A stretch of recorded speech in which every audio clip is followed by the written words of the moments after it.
Welcome to lesson number 3 in the VP Culture Value Science class. And we're going to be diving into more details about values and how to create them in your culture. We're going to be exploring in more detail experiential values, specifically trust. So let's dive into this. So we've talked about creational values being the small things that you do that helps you to define what is excellent in your craft or in your service, or in your product and your service. What are the things that define and make your service or product valuable? Then we create experiences. These things that you do here create experiences here for other people. So let's expand experiential values and look at what the two sides of this are. Now, there are calming experiences. So everyone wants to be able to have experiences that they can go through life and their energy level is lower, and they're not energetically engaged in some sort of goal-driven activity. They're in an activity where it's just relational primarily. Okay, and then there's the excitatory ones where you're excited and you're engaged, and your body is more driven in some sort of goal-driven activity where you're creating something, you're becoming something. So those are the two different things, and that corresponds, as we said, to your vagal tone, where your body will either go into calm or into excited mode. These are two modes that your body and your nervous system go into, and you have to be able to do both of these well. So calming values are going to be defined as trust, harmony, and peace. And you move horizontally through these things, actually. You have to create trust first, and then you can create harmony, and that creates a peaceful environment where you can engage without stress or fear of reprisal. So, and then you have your excitatory, which is wisdom, nobility, and joy, where you're using wisdom to craft things which in a self-sacrificial way, which is nobility, to create joy for yourself and others.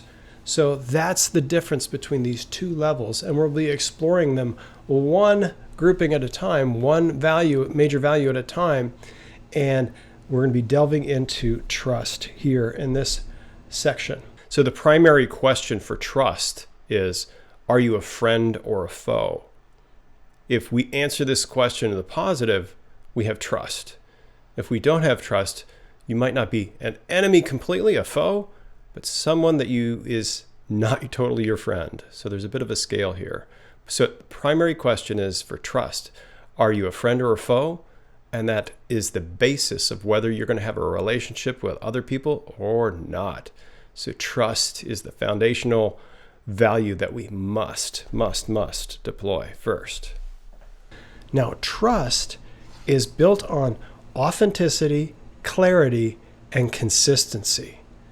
Authenticity, clarity, and consistency. So how do we build that? So let's start with authenticity. What is authenticity? Authenticity is speaking reality and living reality. So oftentimes people misunderstand that authenticity is just about what I say. Do I speak the truth? But as we talked about in the emotional science section, that usually deception happens first within the emotional realm. Am I emoting in a way that is actually corresponding to how I actually feel? I'm not covering it up. I'm not putting a smiley face on it when it shouldn't be smiley, and I'm not putting a straight face on it when things are going well or things are going bad. So I'm not trying to disguise things. I'm letting people know. And remember, we talked about how this, you can't really hide. People know, because of our vagal nerve system, what's going on, that there's something wrong. They might not be able to pinpoint what it is, but they can pinpoint that there's inauthenticity happen. And when that happens, we break trust. So secondarily, do your words match what you're thinking? Now, that doesn't mean you need to blurt out everything that you say. There's a time and a space for you to be able to say things appropriately and in measured fashion. But more often than not, you need to be able to speak what we call with candor. That's saying what needs to be said when it needs to be said. That's different than being dishonest. You could not speak the truth when it needs to be said. So you wouldn't be lying, you're just withholding what needs to be said. So it's very important in authenticity that you speak with candor. So you're candid with your speech and you're candid with your emotional tones as well. So that's what authenticity is. Now, inauthenticity is this. I hide things from you. Again, I usually start by hiding my emotions. How is everything? Great. How's everything? How's the report going? Oh, it's fine, even though it's not. I'm a little bit nervous about it. So in authenticity, we'll begin to also hide thoughts from people. You're not telling people really what you're thinking. And again, this often happens where people start to sense this before they start to encounter your lack of candor, your inauthenticity, your attempts at slight deception and things like that. A little bit of hyperbole towards your own benefit rather than being really clear with what you're saying. So authenticity is something that you should talk about and clarify within your organization. What does that look like? How do we create that with every little step that we take? It requires some discussion within meetings. It requires some activities that you actually practice as a leader. So the second part we talked about is clarity. What is clarity? Clarity is ask in detail for what you want and need. So that means defining what is done. I need this on Thursday at 2:00 and it needs to incorporate these elements specifically. So that's one form of clarity. You could say another form of clarity is saying this person will be heading up this team and doing these particular activities. I will be doing X, Y, and Z. Instead of the opposite would be what we call mind reading. Make people guess what you want and then be mad if they don't guess what you want. This is something that breaks trust time and time again. Leaders will just assume that everyone knows what they want. Assume what done looks like. Assume what the creational values of excellence are. And you just have to know. I'm not going to tell you. And that lack of communication, that lack of clarity breaks trust. The final one is consistency. Are you constantly keeping your promises? Consistency is do what you say you will do and no excuses. So 9 times out of 10, nobody's perfect. When you say you'll be there, you'll be there. When you say that you're going to do something, you do it.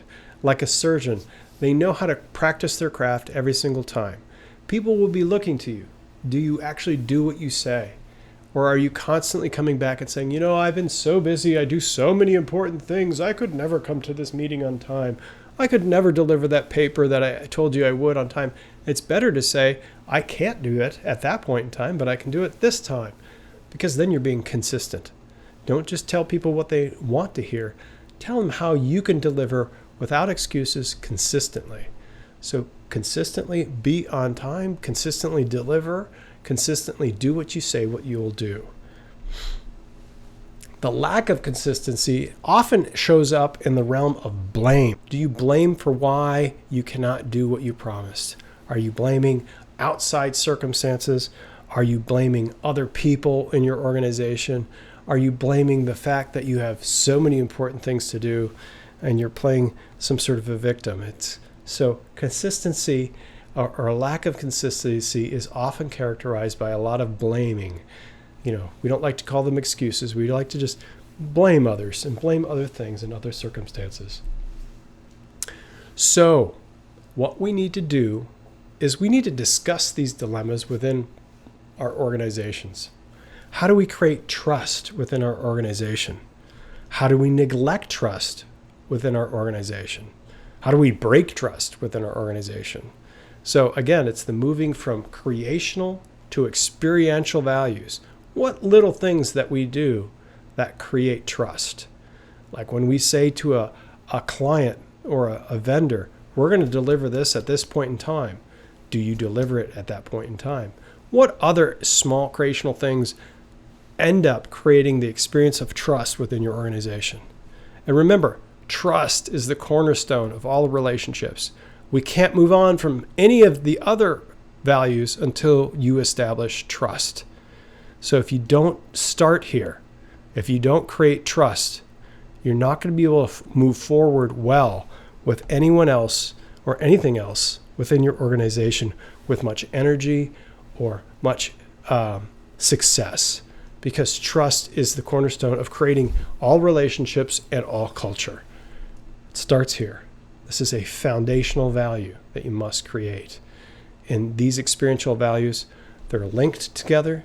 Every creational step you create will create experiences. So that's what creates trust: authenticity, clarity, and consistency.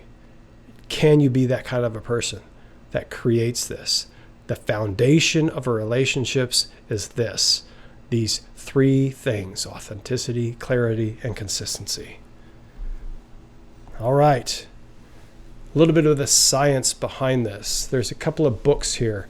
First is by Dr. Paul J. Zak, Trust Factor, The Science of Creating High-Performing Companies.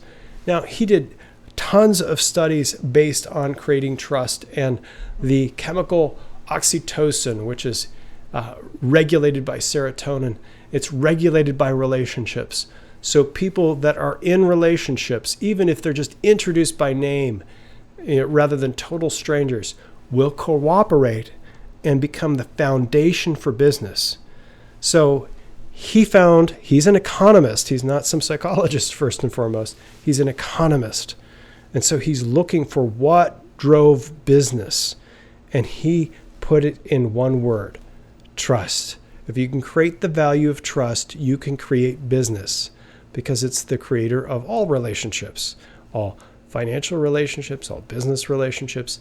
Everything revolves around creating this one value. And it's measurable in the body. We can see that it creates oxytocin within the body, and that oxytocin level changes the level of trust that we have with the people around us. When that happens, business can flow much more easily than it did before. And then there's Dr. Henry Cloud, the author of Boundaries. He has this book called Trust. And again, a world-renowned psychologist who works many times with CEOs and businesses around the world. This is his statement: trust is the glue of life. It's the most essential ingredient in effective communications. It is the foundational principle that holds all relationships together. So the science in these books are clear. The experimental literature is clear. When we have trust, people will exchange money. People will give things, grant things, do things, create exchanges willingly without being coerced. There's no other factor that will move people forward in business more than trust. So it's a foundational element to culture creation. And that's why you need to have these discussions, have this as a focus within your organization. I can't underscore this enough, that trust is so essential. Let's talk a little bit about Kim Scott. She was an executive at Apple. And in one instance, she had an employee, let's call him Jake, where Jake was not living up to her performance expectations. And, it's often difficult. It's easy sometimes to just ignore Jake and look at the other three performers and just hope it'll all get done without having to go through the emotional tension of telling someone, hey, you're not meeting my expectations. You're not meeting the expectations of the team. In fact, there are others that are looking around going, hey, how come you're not performing up here, Jake, when everyone else is performing up here? So she took the courage, the vulnerability of maybe Jake would have a negative response. And she had that conversation with Jake, the hard one. And Jake actually appreciated it. He could tell that she actually cared. She wasn't just out to hurt him or to take him down a notch. She actually cared. So she reached out to him. They had a great conversation. And the result was that Jake's behavior changed. And when that authenticity took place and she was clear with what she wanted and what the team needed, Jake was able to go on and deliver better things for the team. The team appreciated it. It increased authenticity and candor within that team. And then that team saw that that was a valuable thing that actually increased trust. So Kim embodied what she called radical candor, which is two things: the courage to say what needs to be said, but saying it in a compassionate way, not neglecting the emotional reality and impact that those conversations are going to have on people. And she acted consistently. She never acted in a way that, maybe Kim's hiding something for 6 months and brings it out on a performance review 6 months later. Remember that thing you did 6 months ago? No. Kim was consistently, and she brought things out in short order when it needed to be said. And she always did it in a way that built the other person up and took care of the needs of the team as well. So Kim was very consistent in that, and she created trust with the way she handled that. And she went on to write a book called Radical Candor, which is well liked and is very informative about how to create this kind of authenticity and trust within the corporate organizational setting. All right, let's talk a little bit about Bob Pierce.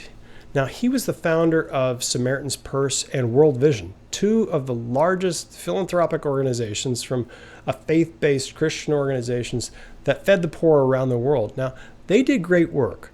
They did great creational work. They made a difference in Korea, Vietnam, and countless other countries around the world.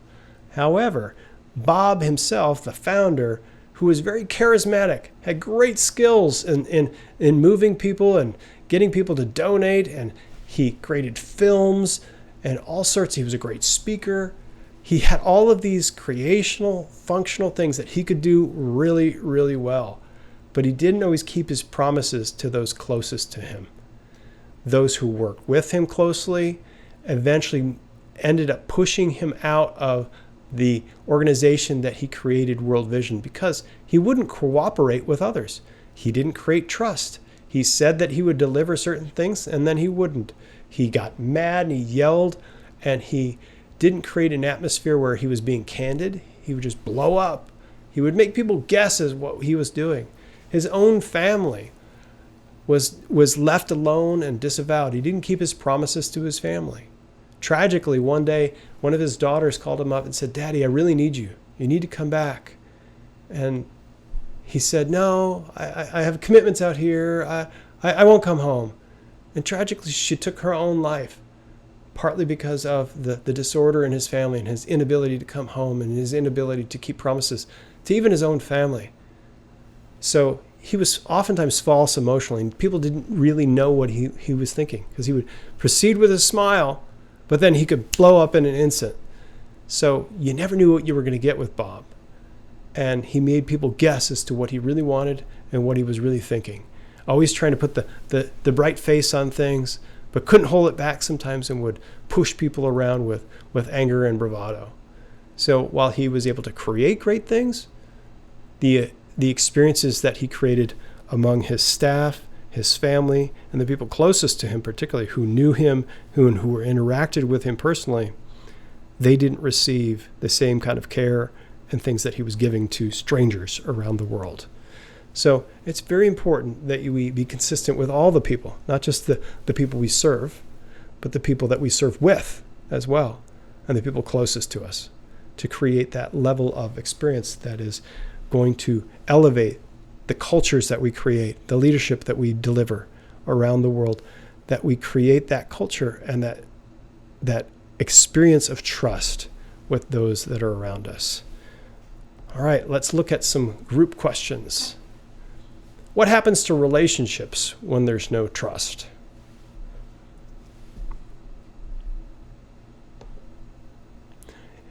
When is it best to hide things? When is it best to speak authentically? Question number 3. When is it hard for you not to be clear with what you want and need? Question number 4. When is it hard for you to be consistent in your promises to others? That brings us to the end of this lesson on experiential values focusing on trust. We learned that trust was built with authenticity, clarity, and consistency. So thanks for joining us. So that brings us to the end of this Value Science lesson number 3. And we hope you join us in the next lesson, number 4, coming up soon.